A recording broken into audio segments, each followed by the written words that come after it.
You mentioned liquefied crayon, and that brought up a core memory from preschool. And we did this thing that they probably saw on that newfangled internet, where if you take a bunch of crayons and put them in like a muffin tin and then bake them at a low temperature, they melt down into a multicolored like crayon puck, and then you can like color with it and rotate it around.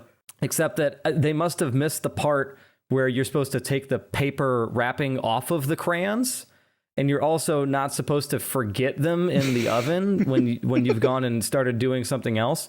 Put our crayons in the muffin tins and put them in the oven, and then we were like, okay, we'll come back in 30 minutes. And then we went into the room and watched VeggieTales. Yeah. Okay. So here's where the lore comes in. It was Lyle the Kindly Viking. I found out it was Lyle the Kindly Viking because that's the episode that features the Silly Songs with Larry, although this was the classy song with Larry.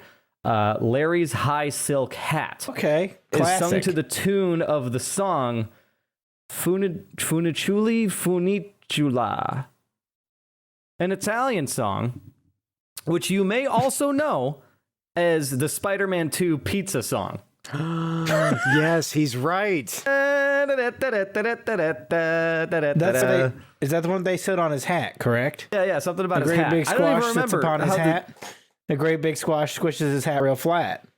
That sounds about right. Yeah. It was in the middle of that silly song with Larry that the fire alarm went off in the preschool, and it was the loudest, scariest thing I had ever experienced in my life up until that point. And we had to like evacuate the preschool because like fire alarm, right? And it was while that song was playing, and so I was traumatized forever. Anytime I heard Funicula, Funicula,